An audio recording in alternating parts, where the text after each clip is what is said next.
welcome aboard, whether you've got here by accident or on purpose, whether you were kidnapped and the blindfolds off and here you are. Welcome aboard to Fishing Without Bait, a lifetime without definitive expectations, where we help people explode into their lives by introducing the concept of full impact mindfulness. There's no admission fee, only the honesty, open mindedness, and willingness to try. If you have a few molecules of those, welcome aboard. If you're welcome nowhere else, you're certainly welcome here. Pull up a seat, jump in the canoe, let the adventure begin. And as we always promise, we have an eclectic series of guests, and tonight we're graced with the presence of Victoria Canello. Miss Canello, if you were captured by space aliens and you had to introduce yourself and explain yourself to them, tell us what you would say. Oh, geez. That's a good question. I guess I would say I am a 26-year-old girl who loves music and plants and dogs. And I apologize that Earth is in such a bad shape. Okay, well, that wasn't your intention. You didn't make it that way. That's true. Yeah, that's very Okay. So we're always interested in what is right about you. So tell me, Toria, what is right about you? I'd say what is right is I am kind and compassionate, and I'm very forgiving and have a lot of love to give to anybody who needs it, my friends, my family, and any of my loved ones. And I'd say that's probably the most right thing, I guess. Kind and compassionate and forgiving. Tell me, Toria, are you kind to yourself? Are you forgiving of yourself? Not always, but definitely Hmm. working at that. Yeah. Yeah. Don't you deserve it? I'd say so, yeah, and I definitely have to remind myself that I do and, talk to myself and say, okay, you don't have to be so hard on yourself. Okay. Well, some of the things that you say to yourself, Toria, and some of them are probably a little bit disparaging, or maybe a lot of bit disparaging. Would you say those type of things to a friend? I would not, no, And the reason for that is?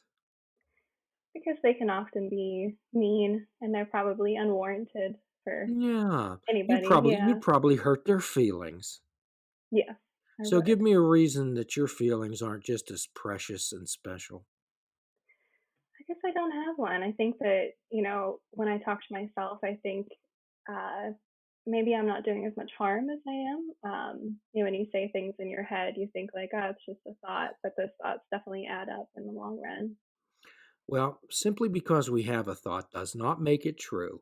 And when we chatted before, mentioned that one of our uh, passions here is to help young ladies develop self concept, self esteem, identity formation, the ability to get comfortable with the sound of their own voice, and the ability to make conscious choices.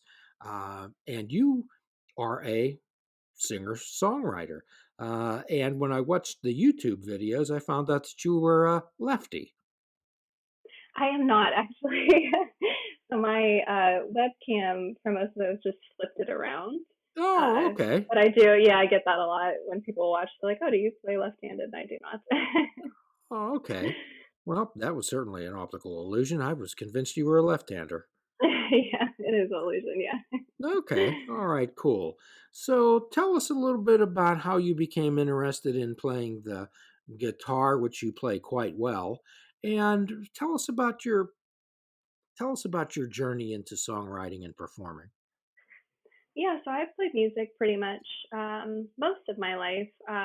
Guitar didn't happen until I was about 16 or 17, but I learned from my mom, and she's played pretty much her whole life as well. We used to play together a lot at like restaurants and bars and cafes, and we still do. Not right now, obviously, but um, when I was a teenager, we did that a lot. And often she would play and we would both sing. And then she taught me, and I slowly caught on to just, the basic chords that you need. And when we played out, we played a lot of covers. So covers have always kind of been, my go-to. And then I started really getting comfortable with, the lyrics I was writing. And I've always written like little poems and things here and there, but I struggled a little bit with turning them into like melodies and actual songs.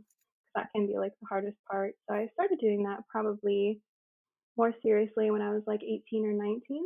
And I'm definitely, still finding my groove with that, but becoming much more comfortable with like my own songs, my own sound.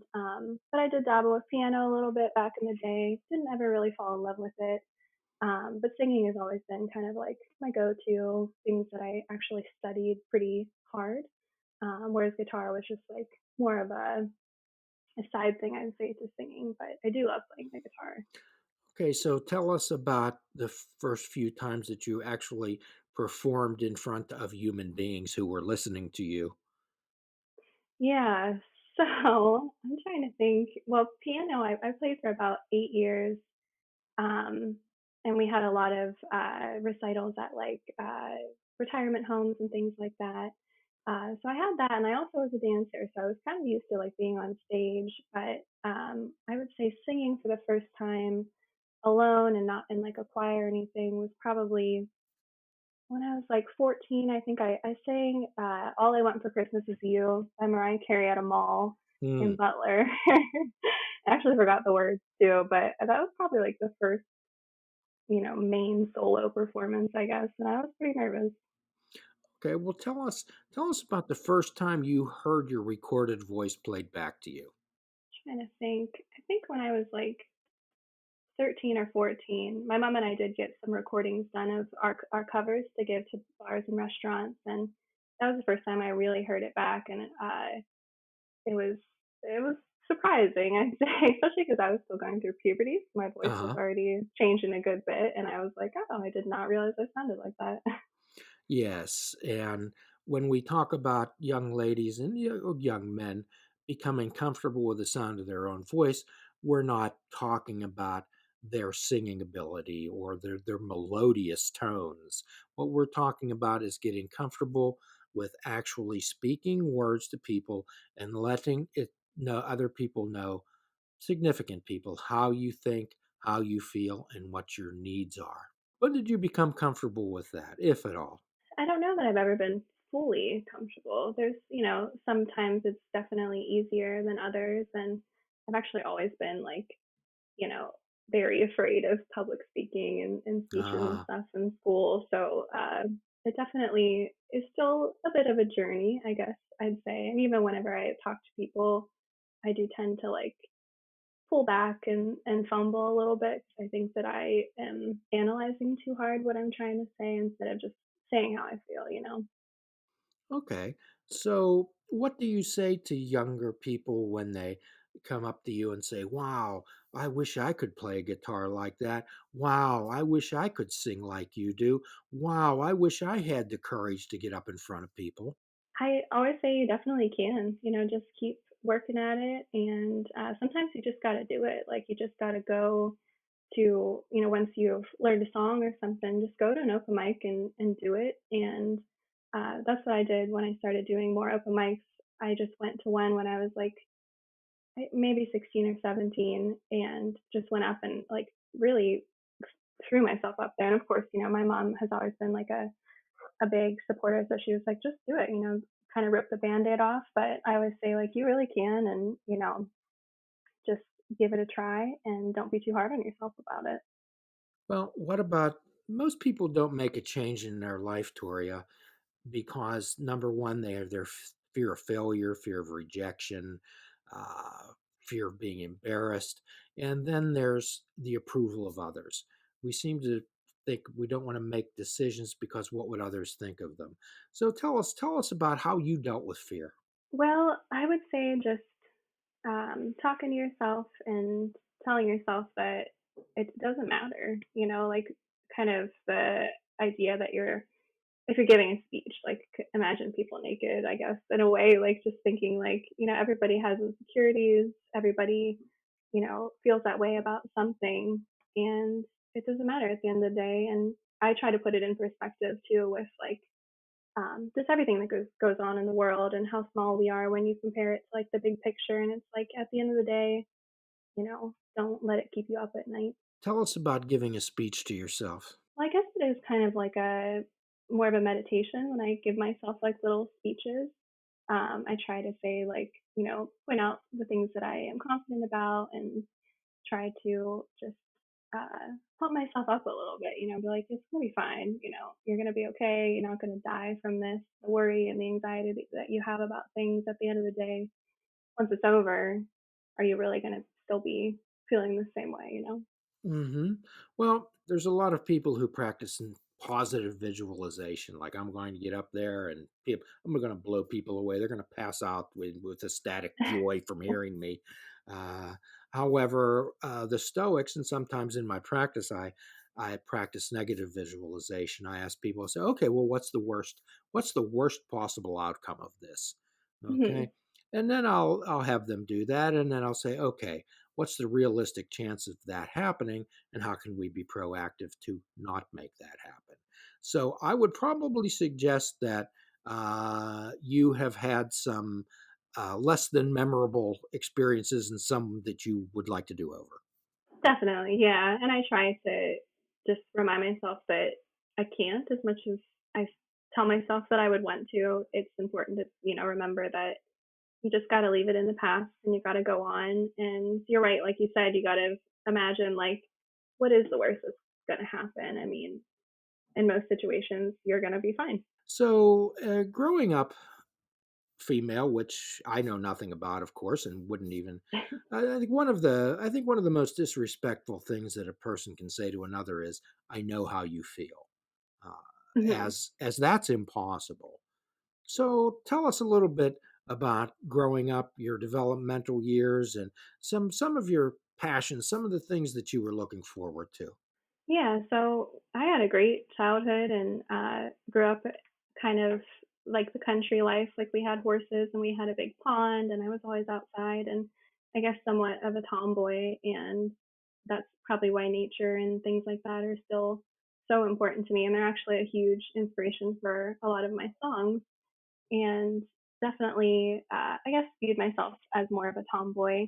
And then I was also a dancer for a long time, and I think that that really helped me grow. But also, I think when you're going through puberty and you're around a room full of mirrors, that can also be like very hard sometimes. Yeah, and you're in a room full of mirrors with tights on. Yeah, so I think it was definitely in combination with other things could be a little bit hard for like body image issues because you do kind of you look at yourself in the mirror and you overanalyze a lot and you kind of wish that you're always pushing to like be more flexible and be stronger, and so you kind of are always critiquing yourself, and that can get ingrained in your head a little bit, and then when you perform you're just you're thinking about how the audience is critiquing you, so you have this like whole cycle of critique, which can be a little bit tricky.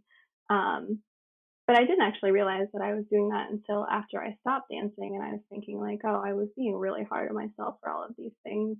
Uh, so yeah, but I do think it helped me actually gain a lot of confidence because you are, it's an expression, it is an art, and it can be so rewarding. But there's good and bad to everything. So. Well, it's perfectly fine to critique yourself in a way in which you can grow. There's another way in which you critique yourself and just disparage yourself and cut yourself down. Yes, that's very true.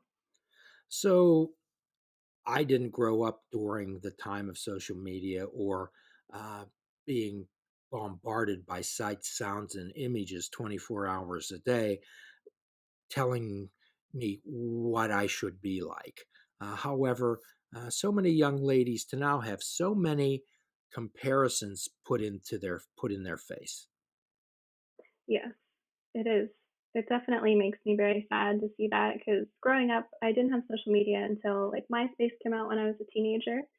And that was a little different. There was still, a lot of images, but I was very heavily influenced by like things I watched on TV. I watched a lot of MTV and I read a lot of magazines and I like really desperately wanted to be very, very thin because that was the look. But now I feel so saddened because I have nieces who are they're young, getting into their teenage years too, and don't have social media yet, but social media has changed so much of it where it's not just about like losing weight, it's about like plastic surgery and how you can completely alter yourself in such an extreme way.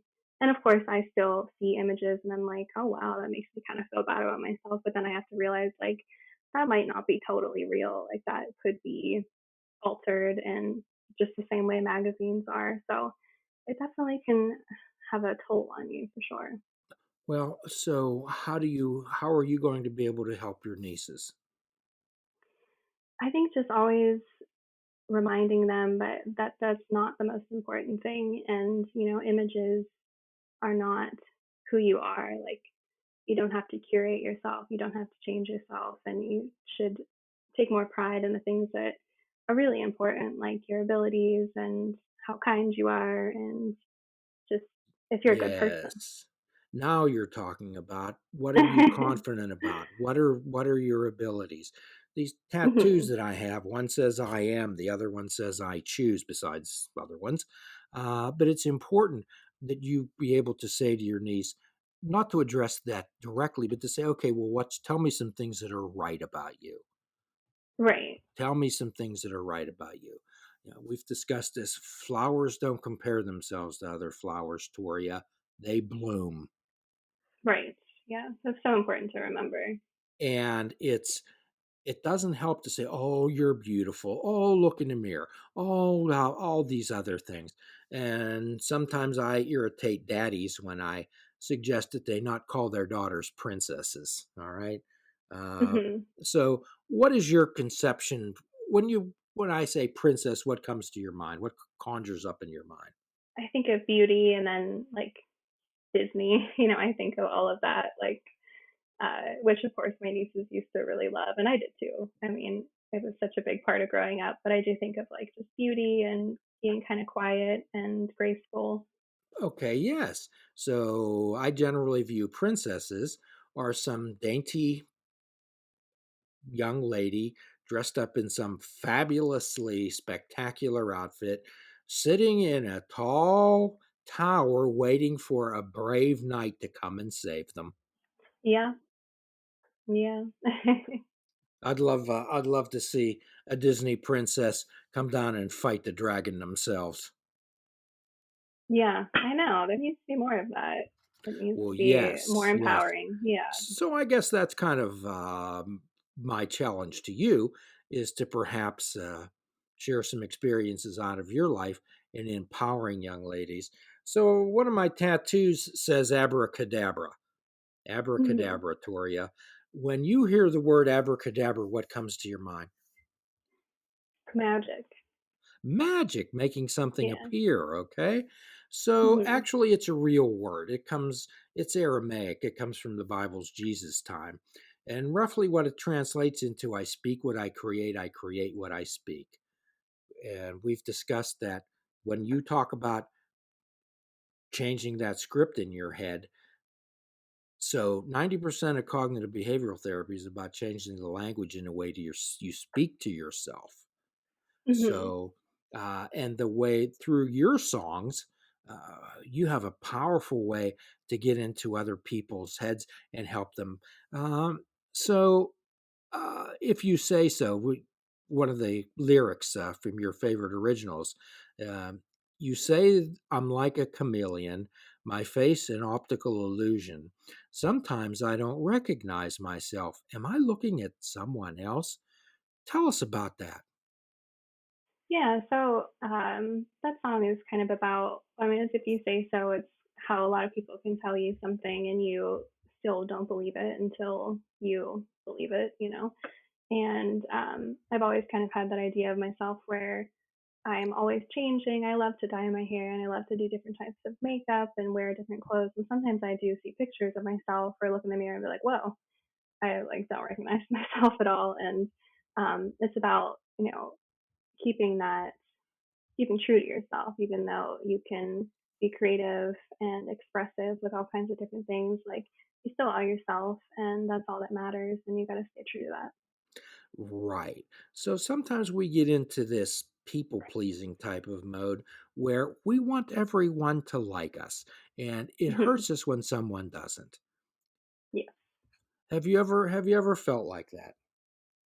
Yes, I do. I'm very sensitive, I would say, and sometimes when I, don't please others or I think somebody might not like me, I do tend to take it very personally. So Hmm. I try to remind myself that, it's usually all in my head that it's that way. Okay. How are you at saying no, Toria? I am not great at it. I'm not. Okay. Oh, and most people aren't. Definitely But working on what it. you what Yeah. you understand is you can say no and still be a good person. Right. Yeah. And simply because someone gets annoyed at you doesn't mean you should have said yes. Yes.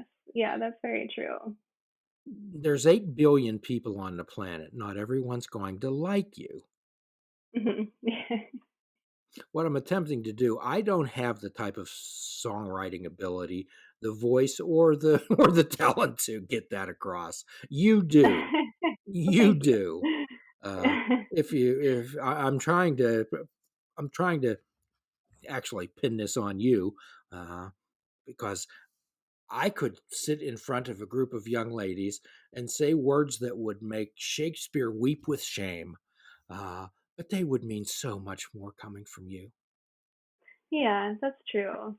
It is so important to I don't know, to empower others, and let them know that, it's gonna be okay. You can be true to yourself, you can say no, you can be confident, and I'm still learning that from a lot of other people. I have other friends who, when they say no, I'm like, "I'm really proud of you for just being like, no, I don't wanna do that," and it's sometimes I have to remind myself, like, "You should take notes on that?"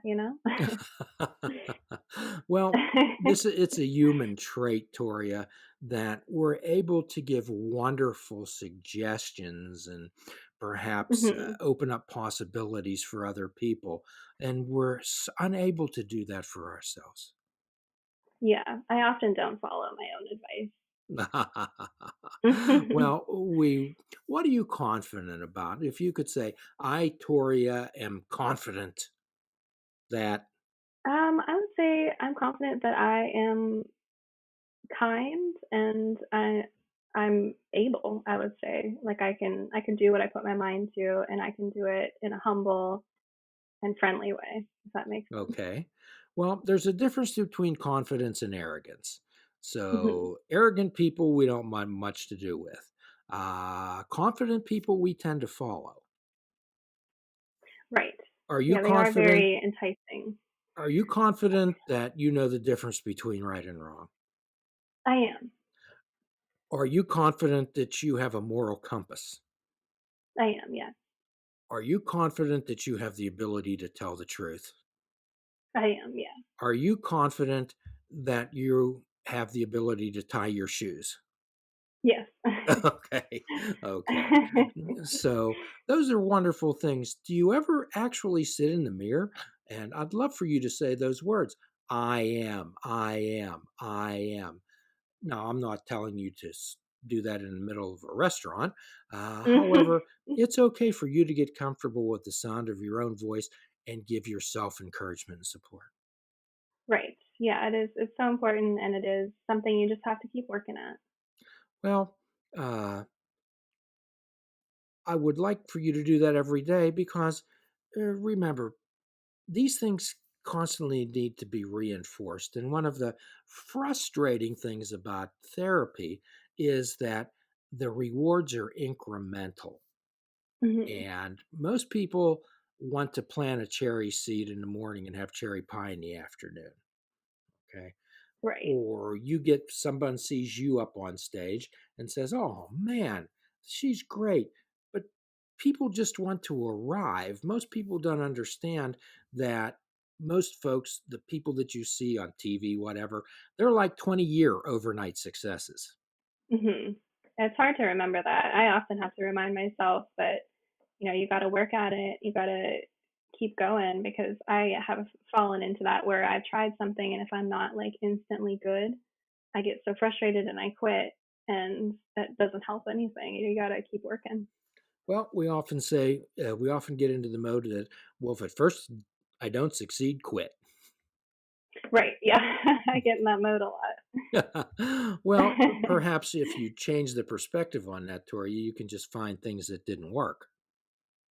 Yeah, exactly. And I try to remember that with things that I have tried and they just didn't work. And I have to come to terms with like, there's a reason for that. Like with piano, I never really got super good. And I used to beat myself up and be like, man, I played for so long. I should be better. I should have done this. And I have to remind myself it's in the past. And now I'm doing something that I really enjoy. I love singing. And even with the guitar, I've been playing for a good while now. And I sometimes beat myself up because I'm not the like, most technical player. I sometimes make chords up things and people will say, oh, you're really good. And I have to be like, oh, I am? Like, you really think so? So. We talked earlier off the air about some people's inability to accept honest compliments. Mhm. Tell us about that with Miss Toria. It is hard. I think sometimes compliments make me a little bit anxious where I'll hear one and be like, oh, geez, like, I don't know, like a little bit red in the face. And you do have to just be like, thank you. That, I appreciate it. It means a lot. And instead of getting, like you said, kind of deflecting and being like, no, you are. So, yeah. Yes, thank you. Those are kind words. Thank you. Says, Hmm. oh, you performed that song so beautifully. Yeah, but you should have seen yesterday. I really screwed something up. Yeah. Right. I do tend S- to do that. Yeah. So it's okay to say yes or say thank you. Thank you. Hmm. Those are kind. Taking it all off and going to bed. Some days are hard and others a breeze, but I realize I've got all that I need. How often do I build myself up?